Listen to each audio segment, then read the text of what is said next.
que c'est spirituel, que papa Marcelo est vraiment combattu, ça c'est vrai. Et ce qui est grave, c'est les mêmes personnes qui ramènent l'histoire sur les réseaux et veulent faire montrer qu'ils aimaient leur sœur. Nous, on connaît la réalité, on connaît la vérité. Parce que Maman Blanche, c'est quelqu'un qui parlait. Aujourd'hui, là, si on demande au pasteur d'ouvrir les téléphones de Maman Blanche, d'entrer dans des messages avec, par exemple, ses sœurs, il y a des tiraillements terribles, des insultes. D'autres la traité qui a été Miss Oye Naret. Ah, Miss Kapuna Kataka Baojuna Ganga. Merci, Miss Foya de ces bébés go. Merci beaucoup. Où tu peux on a kati so joba au fingangawa. est jalouse d'eux. Donc, il y a des trucs, et vraiment que c'est spirituel. Que papa Marcelo est vraiment combattu, ça c'est vrai. Et ce qui est grave, c'est les mêmes personnes qui ramènent l'histoire sur les réseaux et veulent faire montrer qu'ils aimaient leur sœur. Nous, on connaît la réalité, on connaît la vérité. Parce que Maman Blanche, c'est quelqu'un qui parlait. Aujourd'hui, là, si on demande au pasteur d'ouvrir les téléphones de Maman Blanche, d'entrer dans des messages avec, par exemple, ses sœurs, il y a des tiraillements terribles, des insultes. D'autres la traité qui a été jalouse d'eux.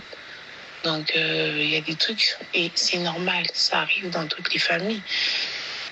Et il y a d'autres, vous pouvez leur demander, ne fût-ce que de montrer une photo qu'ils ont avec le petit, le cadet. Il y a une que je ne citerai pas les noms, mais qu'elle vous montre la photo qu'elle a avec le cadet, pour vous dire que en 3 ans que le petit est né, elle n'a jamais été présente pour le petit. Pourquoi dans toute cette histoire, on n'entend pas parler les enfants? Non, leur papa ne les a pas cachés. Moi, j'habite chez le pasteur. Le pasteur n'a pas caché ses enfants en dessous du lit comme on entend, ou encore il les a arrachés les téléphones. Non, il ne les a pas arrachés les téléphones. Chacun son téléphone. Et ces enfants sont dans des groupes, des familles, où les membres des familles de leur maman sont là. Ils sont toujours présents. Mais on veut faire croire autre chose aux gens. Maman Blanche a voyagé avec ses enfants de Kinshasa à Bruxelles et de Bruxelles à Istanbul. Elle n'a laissé personne en Belgique. Ça, c'est la vraie version. Et de toutes les façons, je ne sais pas, les gens, comment ils fonctionnent. Tu vois? Donc, si je peux t'expliquer un peu, c'est que vraiment, on a quitté. Moi, j'ai quitté parce que elle a quitté avec les enfants seule. Moi, j'ai quitté seule avec le vol de Ethiopian. Pourquoi? Parce que elle, après Turquie, elle devait retourner à Bruxelles avec les enfants pour les vacances pendant 2 mois. Moi, après la Turquie, j'allais rentrer à Kin parce que j'avais un mariage et ensuite j'allais leur suivre après. Donc, ce qu'on a fait, c'est quoi? Moi, j'ai pris Ethiopian. De 1, ça allait me coûter moins. Et de 2, j'allais être là 2 semaines et rentrer seule. Et elle a pris, c'était avantageux pour elle de prendre Bruxelles. Pourquoi? Parce qu'elle pouvait faire Bruxelles-Turquie. Je pense que c'est 1 heure. Et les billets coûtent plus moins cher. Et ensuite, elle allait prendre encore Turquie-Bruxelles. Rester pendant 2 mois avec les enfants en vacances. Et ensuite, elle allait retourner à Kinshasa. C'était ça le programme, tu vois un peu. Donc du coup, on est parti là. Maman Blanche a quitté samedi. Donc la graduation de l'oracle, c'était vendredi. Samedi, elle a quitté. Elle a pris son vol avec Choukrani, Chifra et Tabiri. Ils sont arrivés à Bruxelles. J'ai même la photo où elle m'a envoyé. On est arrivé à Bruxelles. Elle m'a envoyé la vidéo où elle disait à Tabiri, c'était mon nom. Elle disait, Tabiri, regarde, pat et tout. J'ai cette vidéo-là avec moi. J'ai des conversations de ces jours-là. Elle est avec Chifra et Tabiri à l'hôtel à l'hôtel de l'aéroport de Bruxelles parce qu'elle ne voulait pas sortir hors l'aéroport, vu qu'elle savait que le lendemain, elle prenait un vol. Et le lendemain, lundi, donc elle est arrivée dimanche, lundi, elle a pris un vol pour Istanbul.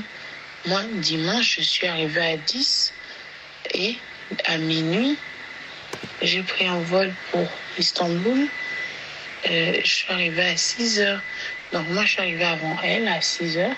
Quand je suis arrivée, un ami m'a pris à l'aéroport. Je suis allée rester chez lui. Le temps que Maman Blanche arrive, parce que comme elle avait la réservation de l'hôtel, il fallait qu'elle arrive.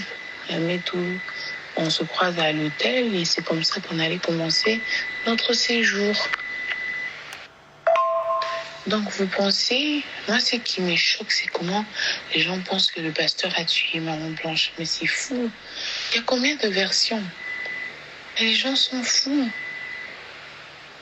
C'est étonnant. Même quand j'entends les audios et tout, même quand on accuse le pasteur Joseph, mais c'est quand même grave.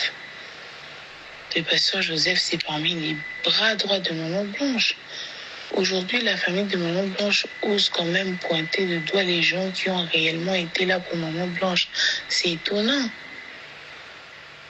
Les mêmes personnes de l'Église qu'on critique tout le temps.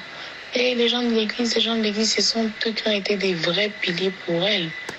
Et je peux citer beaucoup de noms ici, mais je ne veux juste pas. Beaucoup de piliers, des vrais piliers pour elle. Des vrais piliers pour elle. Combien de fois elle a été méprisée par sa famille, insultée de fois même. Combien de fois? Et la preuve en est que quand on a annoncé sa mort, les premières personnes qui ont ramené l'histoire de la chirurgie esthétique, c'est sa famille. Parce que la personne qui avait parlé, elle avait parlé de la thyroïde. La thyroïde, c'est pas une chirurgie esthétique. Mais quand on parlait des BBL, des bras, les audios qu'on a entendus, c'était sa famille. C'était déjà la preuve qui montrait que on l'a jamais aimé. Et moi, je vous le dis. Parce que Maman Blanche, elle parlait. Et je ne suis pas la seule qui sait. Il y a beaucoup de gens qui savent. Il y a aussi un couple pastoral qui savent. Il y a des gens qui savent. Mais on se tait, on regarde comme si on était bêtes. On est face à des gens qui racontent des histoires que nous-mêmes on a vécues, mais qui ne sont même pas vraies. On entend partout, elle avait voyagé avec la nounou. Maman Blanche n'a pas voyagé avec la nounou. Les nounous de Tabiri sont restés à l'aéroport. Maman Blanche a voyagé avec moi. Elle a voyagé avec Choukrani, Chifra et tout. On s'est croisés lundi, nous tous. Je pense qu'on s'est croisés à 16h. On était avec le pasteur Joseph. On est allé faire les courses, donc des petites courses pour la maison, quoi. Et d'ailleurs, on est arrivé en retard. Ça fermait, le mall fermé. Là, on devait changer l'argent, acheter... aller chercher un supermarché ou acheter de l'eau pour Tabiri. On avait un bébé avec nous, on avait besoin de quoi vivre. Et tellement que c'était fermé, on s'est dit que non, on va acheter le lendemain. Et Maman Blanche a été bel et bien partie faire une opération. Mais ce n'est pas à nous de dire ce qu'elle est allée faire. Est-ce que ça vous concerne? Combien de fois vous faites vos opérations? Est-ce que vous dites ça aux gens? Non, tu vois un peu. Combien de fois est-ce qu'on est obligé de dire aux gens ce qu'on va faire? Non, elle n'a même pas besoin de donner des explications. C'est ça, moi, en tout cas, j'encourage le pasteur. Il n'a pas besoin de dire de quoi l'opération que Maman Blanche a faite. Parce que sa famille est au courant. Sa famille est au courant. Si moi, je suis au courant, alors sa famille, son petit frère est au courant. Tonton Jonathan.